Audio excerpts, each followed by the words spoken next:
Hello guys and welcome to Tech Hacks. आज मैं फिर से टेक्नोलॉजी के बारे में बात करूंगा और रिसेंट इवेंट्स के बारे में कि जैसे कि अभी इसराइल और फ़लस्तीन का चल रहा है। तो इसमें जो हमास है उसने 70 रॉकेट्स फायर किए इसराइल पे, लेकिन उसमें से सिर्फ 2-3 ही लगे हैं, जिसमें कुछ इसराइली जो हैं वो मर गए हैं और कुछ ज़ख्मी हो गए हैं। तो अभी उस 70 रॉकेट्स को इसराइल ने कैसे डॉज किया, ऐसा क्या सिस्टम है उनके पास, आज मैं इसके बारे में बताऊंगा और ये बहुत इंपॉर्टेंट टॉपिक है। तो इस टॉपिक को जानने से पहले हम लोगों को थोड़ी सी हिस्ट्री देखनी पड़ेगी, थोड़ा सा बैकग्राउंड देखना पड़ेगा कि उनको ये बनाने की ज़रूरत क्यों पड़ी। जैसे कि पहले हिज़्बुल्लाह एक पार्टी है, शिया पार्टी है, ठीक है, लेबनान की।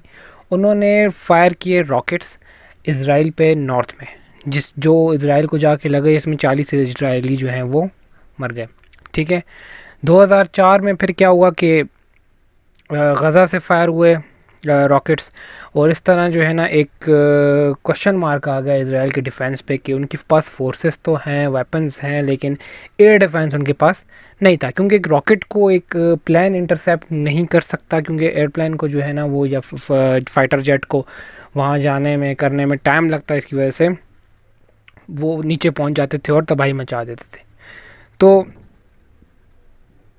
सेकेंड लेबनान वॉर में अप्रॉक्सीमेटली 4000 हज़बुल्ला जो है ना उन्होंने रॉकेट्स जो है ना वो फायर किए इसराइल पे, और इसराइल को जो है ना बहुत नुकसान हुआ उसकी वजह से।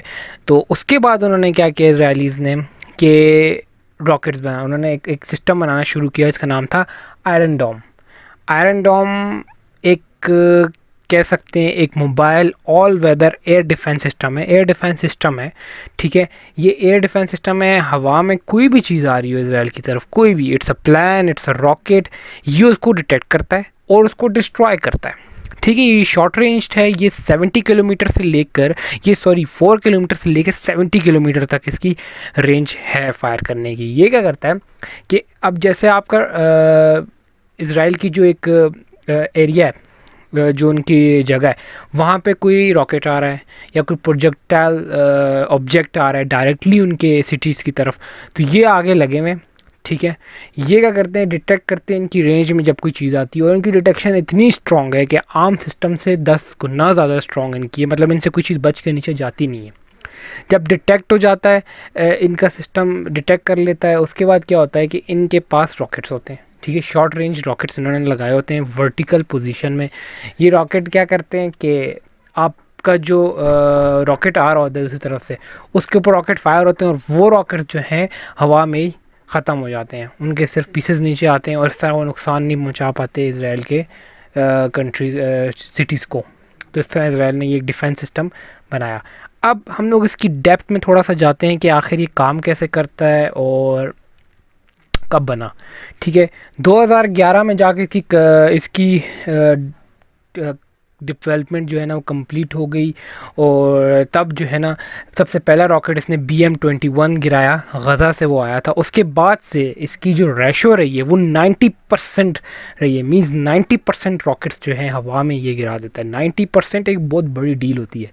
ठीक है, 90% रॉकेट्स, और 2012 तक इसने कोई 1200 रॉकेट्स गिरा दिए थे, और अब इसने कोई 5 से 6 हज़ार रॉकेट्स जो हैं वो गिराए हुए हैं। ठीक है, और जो इसराइल तक नहीं पहुंच सकते। इसकी कुछ स्पेसिफिकेशंस अगर डायरेक्टली मैं आपको बता दूं, ये शॉर्ट रेंज है और 155 mm आर्टरी इसके अंदर भी है, मतलब कि रॉकेट्स के साथ आपके गन्स भी हैं, मींस गोलियां भी मार सकता है, जिससे अगर रॉकेट बहुत पास आ जाए तो वहाँ पे भी तबाह हो सकता है। इसके अंदर डिटेक्शन एंड ट्रैकिंग रडार लगा हुआ है, जो कि बहुत कह सकते हैं मॉडर्न टेक्नोलॉजी यूज़ हुई है। उसके अलावा बैटल मैनेजमेंट के लिए इसमें सिस्टम्स हैं, और उसके बाद सिस्टम जो रेफर्ड होता है इसको हम लोग कहते हैं, ये ट्रैक करता है रॉकेट्स को, लॉन्च करता है, ट्रैक करता है ट्रेजेक्ट्री को। अब इसराइल के पास इतना फंडिंग कैसे आई कि उसने ये किया, तो इसराइल ने स्टार्टिंग में एक ही आयरन डोम बनाया और उसको स्टार्टिंग पॉइंट पे रख दिया।